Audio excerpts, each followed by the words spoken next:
성경 말씀 창세기 29장 31절에서 35절입니다. 여호와께서 레아가 사랑받지 못함을 보시고 그의 태를 여셨으나 라헬은 자녀가 없었더라. 레아가 임신하여 아들을 낳고 그 이름을 루벤이라 하여 이르되 여호와께서 나의 괴로움을 돌보셨으니 이제는 내 남편이 나를 사랑하리로다 하였더라.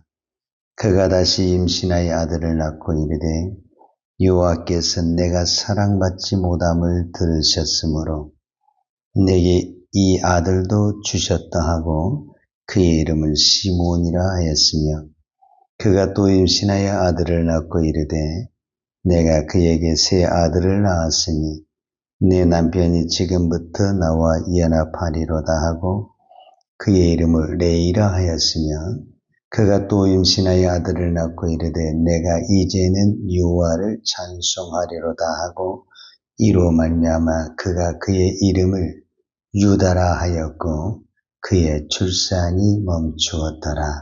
아멘. 하나님은 공평하십니다. 우리가 세상에 보면 너무 불공평한 게 많죠. 하나님이 살아계시면 이러면 안 되는 거지. 이럴 수는 없는 거지.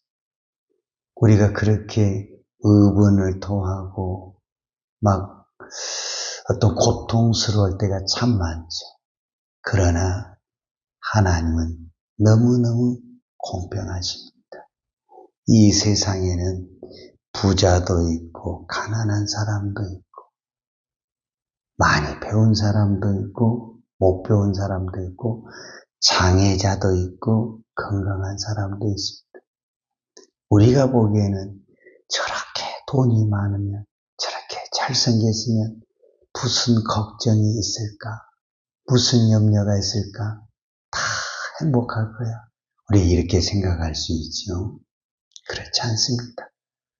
다 아픔이 있습니다. 다 걱정이 있습니다. 우리가 보기에는 저 자리에 가면 아무 걱정 없고 근심 없을 것 같지만 하나님은 공평하십니다. 이것이 하나님이 이 세상을 창조하고 다스리는 법칙입니다. 오늘 야곱에게 두 아내가 생겼습니다.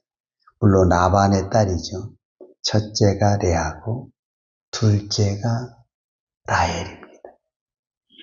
성경에 보는 대로 오늘 우리식으로 표현하면 라헬이 잘생겼습니다. 그러죠? 이쁩니다. 그래서 야곱도 누구를 사랑했냐면 라헬을 사랑을 했습니다. 그런데 야곱보다 더 뛰어난 라반을 만나가지고 라반에게 코를 껴가지고 사랑하지 않는 사람과 먼저 결혼을 하게 됐습니다. 그게 레아가 됩니다. 어떤 부분에서는 라헬은 이쁘기도 하죠. 자기 남편에게 사랑도 다 받죠. 그러면은 행복할 것 같죠. 그렇지 않습니다. 오늘 31절이 그 부분을 말씀하고 있습니다. 여호와께서 레아가 사랑받지 못함을 보시고 그의 태를 여셨으나 라헬은 자녀가 없었더라. 그러니까 라헬은 다 가졌습니다. 남편도 나를 사랑하고 미모도 가지고 부러울 것이 없습니다. 애를 못 낳습니다. 이거 누가 하시는 겁니까? 하나님이 하신 거라. 하나님은 공평하십니다. 레아는 사랑받지 못한다. 성경이 이렇게 표현했잖아요. 이거를 좀 더 해석을 하면 미움을 받다. 남편에게 사랑을 받는 것이 아니라 미움을 받다. 무시를 당하다. 경멸하다. 인정을 안 하는 거예요.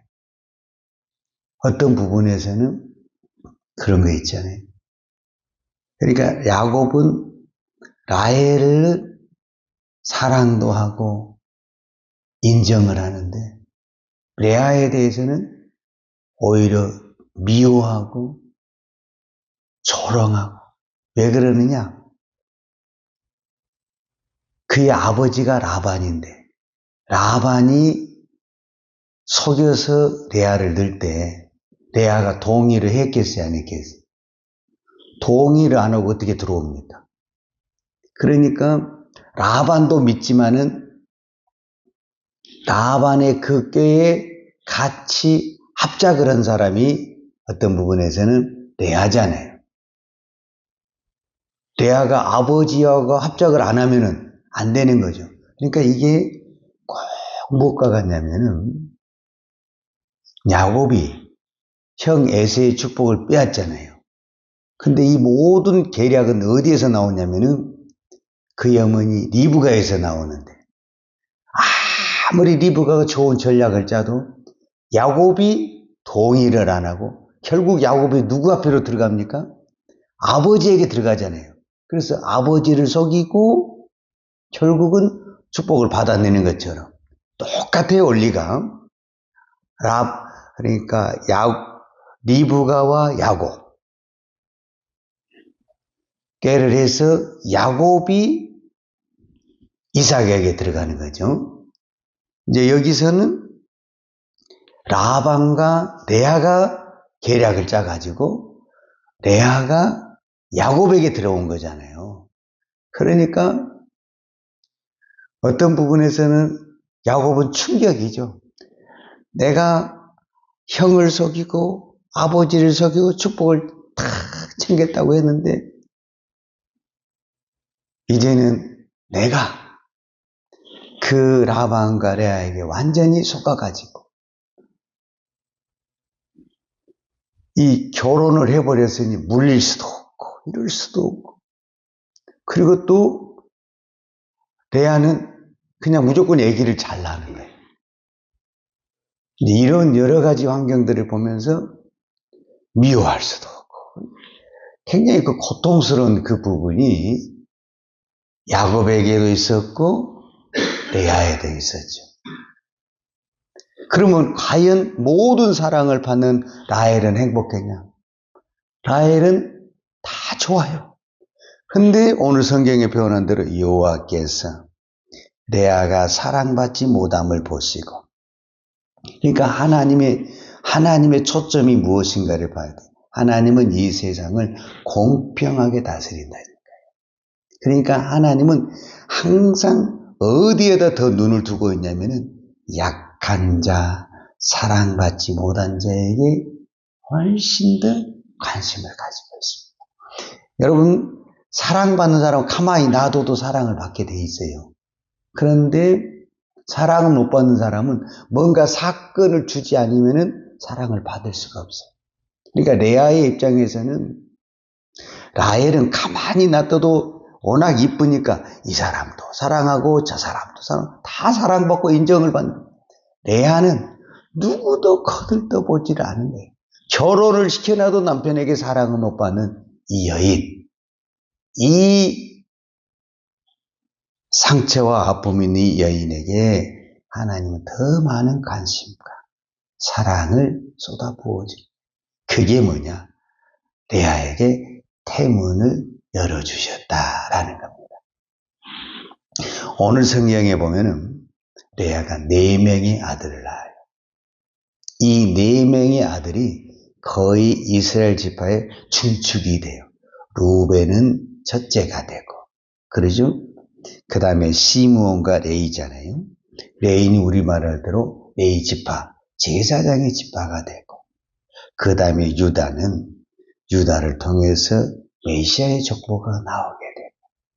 그러니까 어떤 부분에서는요, 레아는 누구에게도 사랑받지 못하는 것 같지만 하나님에게는 말할 수 없는 축복과 사랑을 받은 사람이다 라고 볼 수가 있죠. 근데 이 4명의 자녀를 통해서 무엇을 만들어가냐면 레아의 마음을 하나님이 만들어가는데 첫 번째 루벤이라는 말은 2절에 보니까 32절에 보니까 레아가 임신하여 아들을 낳고 그 이름을 루벤이라 하여 이르되 여호와께서 나의 괴로움을 돌보셨으니 이제는 내 남편이 나를 사랑하리로다 하였더라. 그러니까 레아는 늘 무엇에 목말라 있냐면 내 남편이 나를 사랑해 주기를 목말라 했어요. 아들을 낳아도 야곱의 눈은 계속 레아가 아닌 라헬에게만 있는. 둘째를 또 낳죠. 33절에 보면 그가 다시 임신하여 아들을 낳고 이르되 여호와께서 내가 사랑받지 못함을 들으셨으므로 내게 이 아들도 주셨듯 하고 그 이름을 시몬이라 했다. 아들을 낳았는데도 사랑은 못 받아. 여러분, 여인이 자녀를 낳았는데 자녀에게 아들이 사랑을 못 받는 거는요, 엄청 고통이거든. 나를 사랑하지 않는 것은 괜찮아. 근데 내가 낳은 아들을 사랑하지 않는 것은 이중 고통이거든. 그런 거 있잖아요, 어떤 거. 그 다음에 세 번째 아들을 낳죠.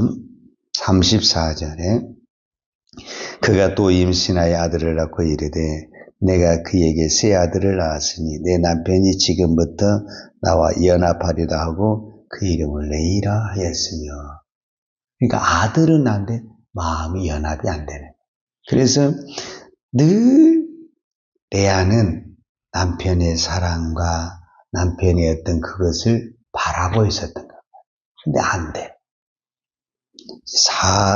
마지막에 넷째 아들이 이제 35절에 나오는데 그가 또 임신하여 아들을 낳고 이르되 내가 이제는 여호와를 찬송하리로다 하고 이로 말미암아 그가 그의 이름을 유다라 하였고 그의 출산이 멈추었더라. 자, 네 번째 아들이 누구냐면 유다입니다.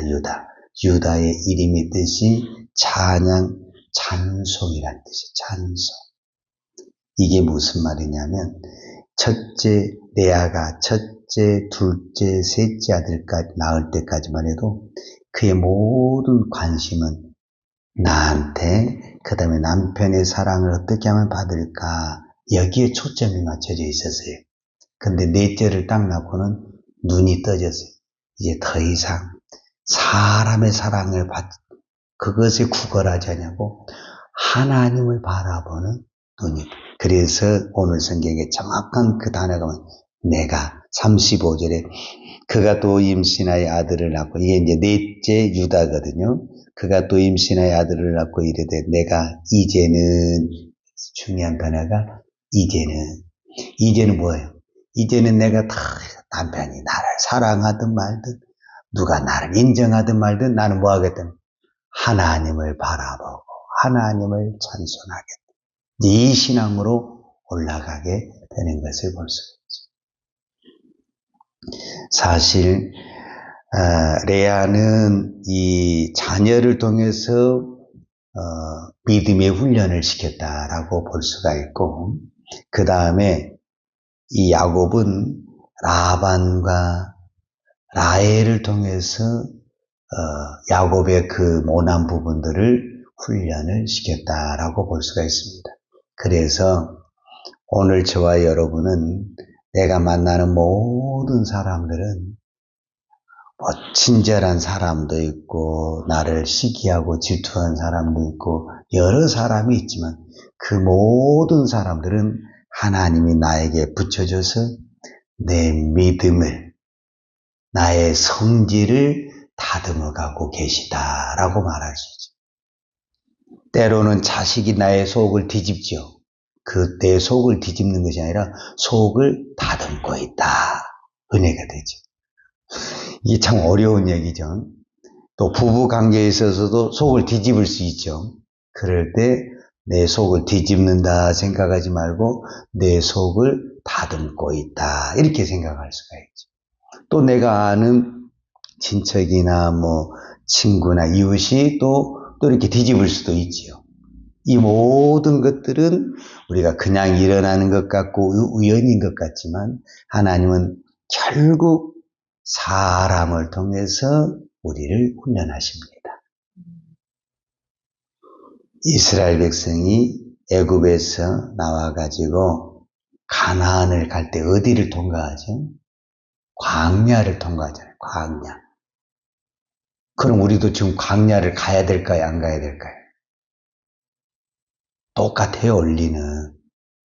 우리도 예수를 믿어서 천국 갈 때까지 반드시 어디를 가야 됩니까? 어디를 거쳐야 되냐면 광야를 거칩니다. 광야는 언제까지 있는 거예요? 광야가 하루 만에 끝나던가요? 언제까지? 가나안에 들어갈 때까지. 가나안에 들어갈 때까지 광야가 끝나요, 안 끝나요? 안 끝나죠. 그럼 나에게서 광야는 뭐예요? 이스라엘 백성들이 요단강을 건너 가나안에 들어갈 때까지 직전이 뭐냐면은 광야랍니다. 그러니까 광야는 요단강 건너갈 때까지 안 끝난다라는 거예요. 그러면 나에게 있어서 광야는, 우리가 그러면 이스라엘 백성처럼 광야를 가요.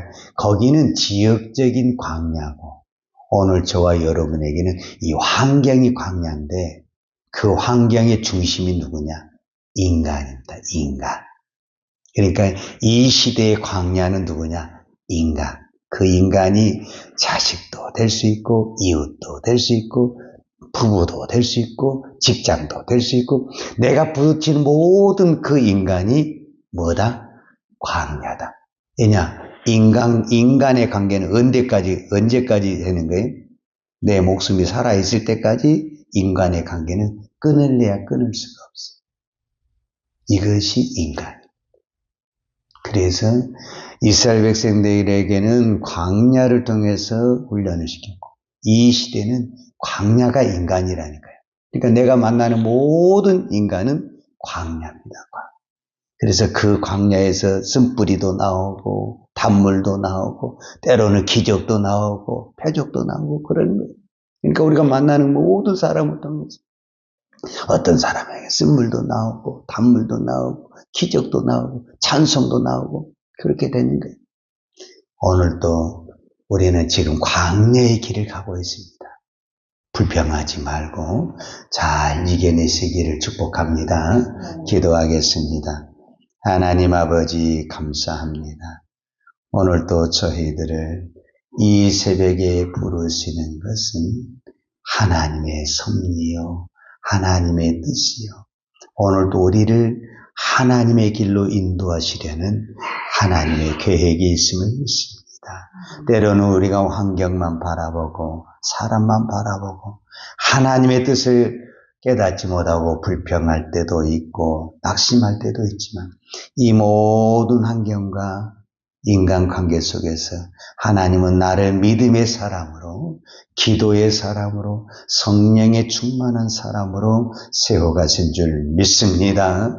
오늘도 이 하나님의 놀라운 섭리를 바라보고 나에게 주어진 그 모든 환경 속에서 오히려 기뻐하고 하나님을 찬양하는 하나님의 거룩한 종 되게 하여 주옵소서. 예수님의 이름으로 기도하였습니다. 아멘. 여호와는 내게 복을 주시고 너를 지키시기를 원하며 여호와는 얼굴로 내게 비추사 은혜 베푸시기를 원하며 여호와는 얼굴을 내게로 향하여 드사 평강 주시기를 원하노라.